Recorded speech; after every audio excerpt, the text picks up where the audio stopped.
Welcome back to Research in Daily Life 1. In light of doing research right, you need to know the importance of research ethics. This will help you understand how research ought to be done. So in this video, we are going to talk about research ethics. Ethics generally is considered to deal with beliefs about what is right or wrong, what is proper or improper, and what is good or bad. And according to Webster Dictionary, to be ethical is to conform to accepted professional practice. But in the context of research, ethics may be defined as a methodology or perspective in making sound and right decisions pertaining to actions to be taken and the analysis of intricate problems and issues. For example, in a complicated project like building a dam in an ancestral domains of an indigenous tribe, a research considering the ecological, political, economic, and ethical issues must be undertaken. This is to make sure that no one is harmed and no one is exploited. It is also to make sure that their culture, tradition, and rights will be protected and preserved. Now let's talk about why ethics should be considered in conducting research. Ethics keeps the researchers from committing misconduct while doing the research. It makes sure that the researcher respect and protect the rights of the respondents, be it human or animals. Now, consideration of ethical principles also draw public trust. Aside from the desirable traits that a researcher must possess, it is also favorable to observe ethical principles in the conduct of any research investigation. The ethical principles are the following: honesty, objectivity, integrity, carefulness, openness, respect for intellectual property, trustworthiness, and social and legal responsibility. Honesty.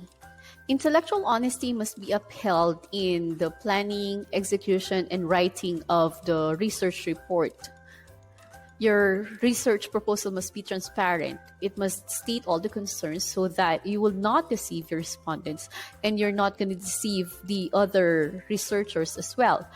Honesty must also be observed in executing the procedures. Whatever you plan and propose in the methodology, that should be the one that you should do. Falsification of data or fabrication of data is never an option. Objectivity. Research investigations must be free from any form of bias. Research must not serve any interest of any parties. Instead, the purpose of the research should be finding the truth. In reviewing and citing the related literature, those ideas that support the intents of the research must be presented side by side with those ideas that do not support the intent of the research. Actual data must be presented and conveyed accurately, whether it supports your pre-formulated hypothesis or not. And next, integrity. The research must uphold sincerity and consistency. The planned research methodology must be consistent with the executed procedures. Although sometimes you would need to do some variations, these variations must not be totally different from what was stated in your proposal. Sincerity is manifested when what was promised in the proposal is actually done by the researcher. The next one is carefulness. Any research must be free of careless errors of negligence. Errors in procedures must be foreseen so that the researcher can make measures and make plans to avoid them. A researcher can do this through good record keeping and journal making. When you say journal making, you are documenting all activities taken during the investigation. The next principle is openness. Researchers must be open to constructive criticisms. The reason is that no researcher is or has the monopoly of knowledge. Any methods can still be refined, any ways can still be improved. In the same way, ideas, results, and resources must be shared for the benefit of future research. Next is respect for intellectual property. Observe the principle, give credit to whom the credit is due. In simple terms, ideas, copyrights, patents, and other forms of intellectual properties owned by other individuals must be acknowledged properly when you use them as your basis in your investigation. The next principle is trustworthiness. Use data and information about human respondents only for the purposes of the research.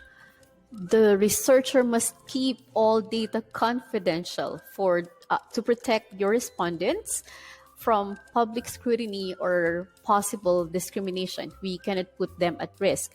And participants' privacy must be valued above all, even if that is for the purpose of your research. And finally, we have social and legal responsibility. Legalities, rules, and regulations of an institution or government must be considered when conducting a study. Again, you have to remember that research results must be published with the aim of advancing knowledge and promoting social welfare. So we have to minimize the harm. We have to minimize the risk and instead maximize the benefits for the target population or the beneficiaries. This time, let's talk about ethical issues in research. So we have animal rights and welfare, human rights, and also scientific misconduct. The debate on animal rights and welfare is not something new. It still continues with two schools of thoughts. There's this one group that says that the use of animals is not necessary in conducting research. And then on the other side, they argue that we sometimes have to use animals in conducting research to understand them better and to achieve an environment where humans and animals can live in harmony. Serious debates on this are more common in the field of medicine and pharmaceuticals. Now, there's this misconception about the definition of animal rights and animal welfare. Sometimes people think that they're just the same, but actually they are two different things. Animal rights assume that animals think, feel, and protect the interests of other animal species, while when we say animal welfare, it refers to the consideration of what the animals feel when a certain procedure is done to them. Now, researchers are concerned with the welfare of animal in research. That's why they ensure that whenever they use animals in research, they try to lessen the pain or the stress on the animal while conducting the research.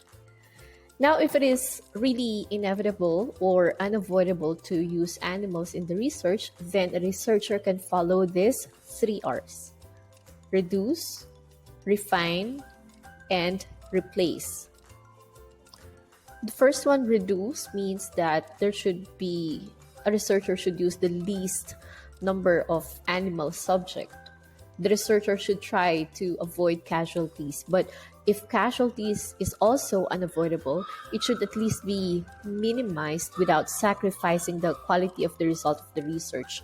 Although this practice is contrary to that of the social science research.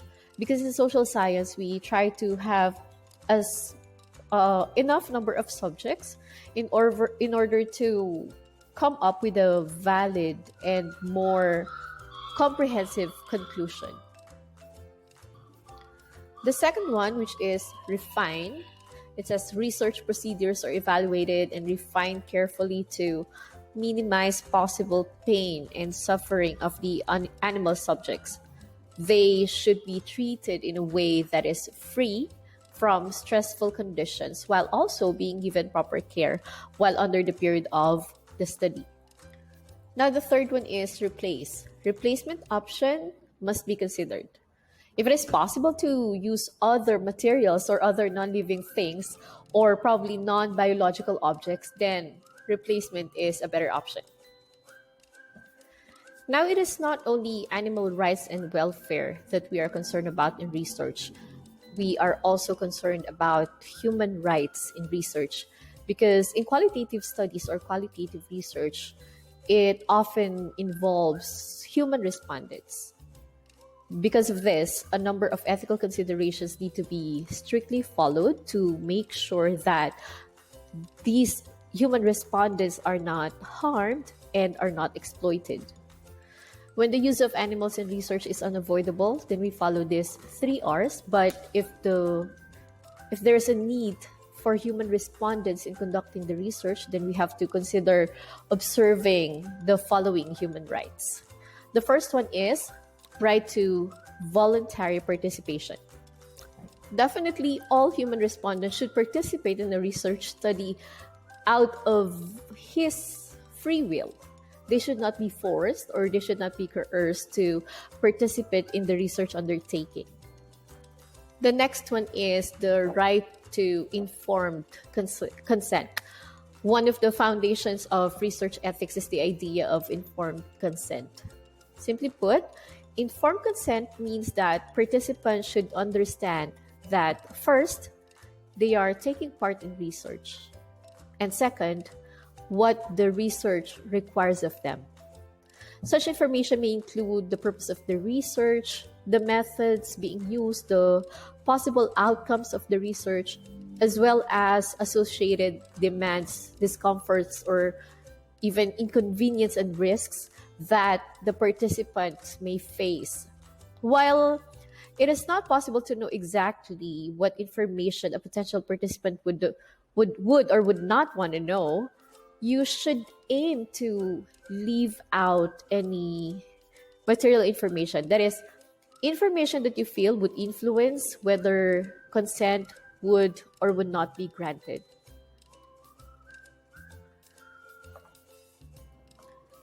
The next is the right to be protected from harm.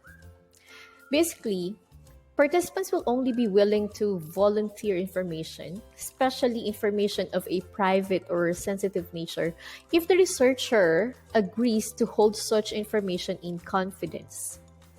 When it is possible that research participants may be hurt in some way, if the data collection methods used are somehow insensitive, there is probably a greater danger that harm can be caused once data has been collected. This occurs when data is not treated with confidentiality, whether in terms of storage of data, in the analysis of data, or during the publication process of your research paper. But it doesn't mean that all data collected from research participants need to be kept confidential or anonymous. It may be possible to disclose the identity of your respondents and the individuals who participated at various stages of the research process. But despite that, permission should be sought before such confidential information is disclosed. The next one is right to confidentiality and anonymity. Again, all personal information that you collect from your respondents should be made confidential and should be used only for the purpose of your research.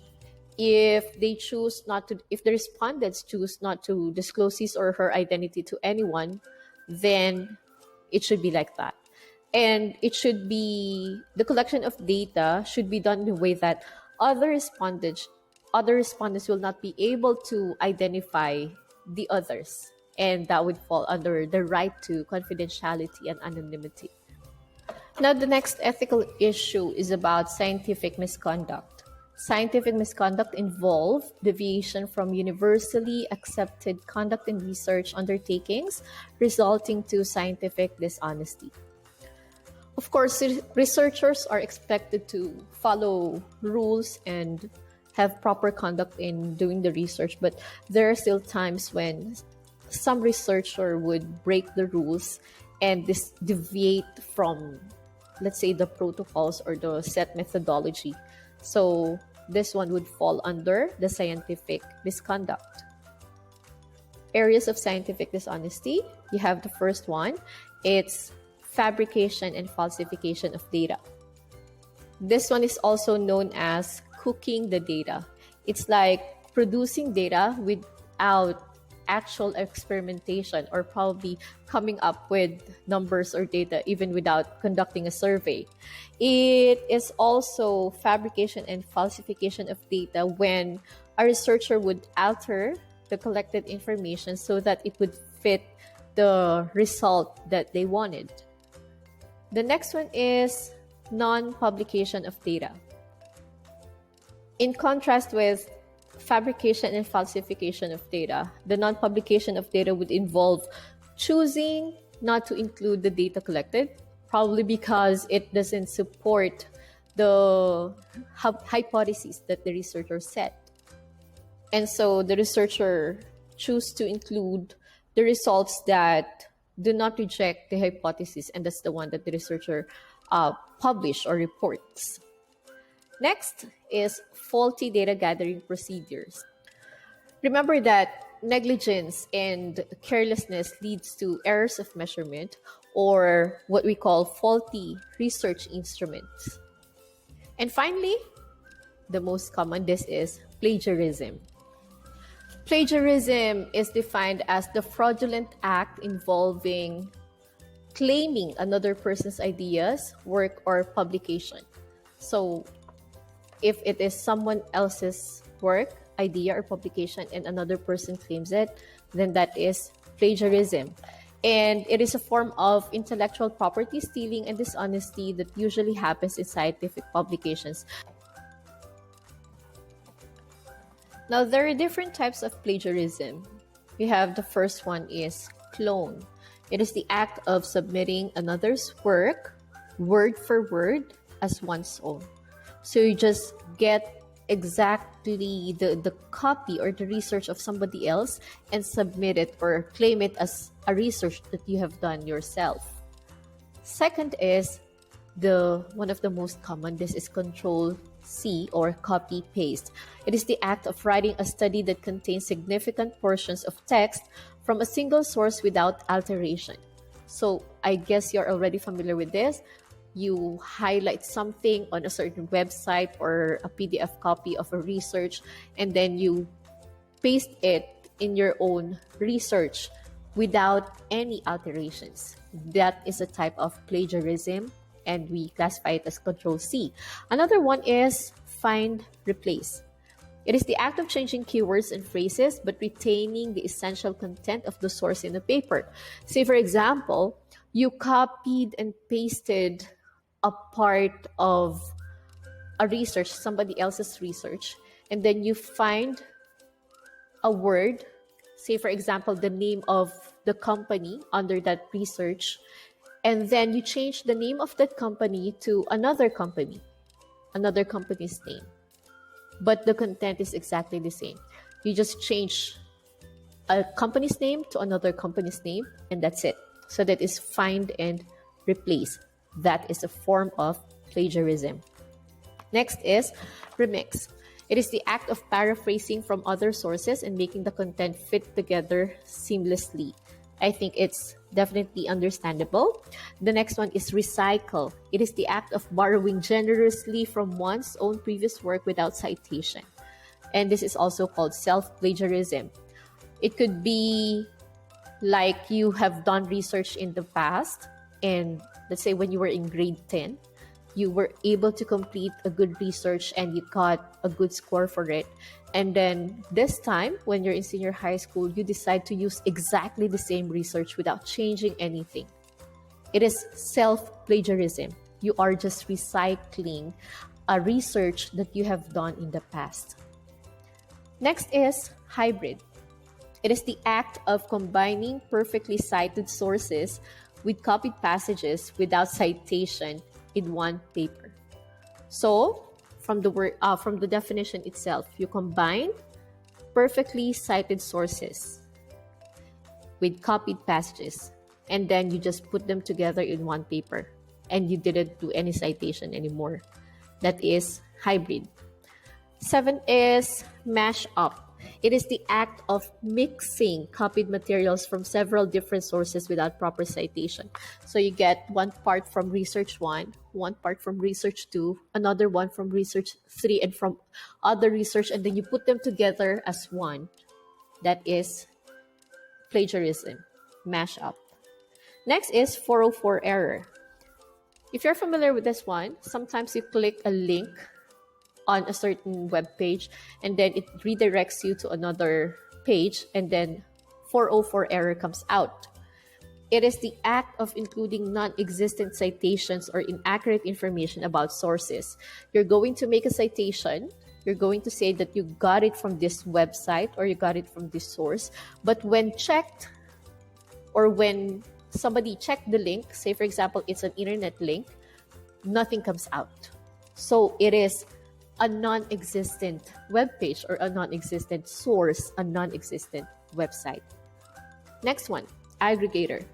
It is the act of including proper citations but containing almost no original work.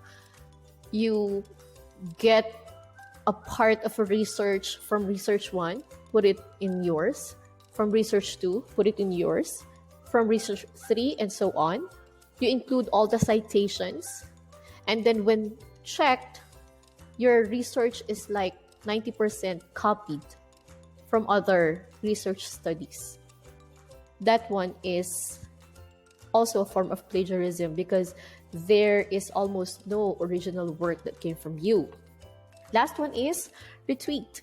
It is the act of including proper citation but relying too closely on the text's original wording and or structure. So these are the types of plagiarisms. You have clone, Control-C, find, replace, remix, recycle, hybrid, mash up, 404 error, aggregator, and retweet. These were named this way so that it would be easy for you to understand and remember what type of plagiarism it is.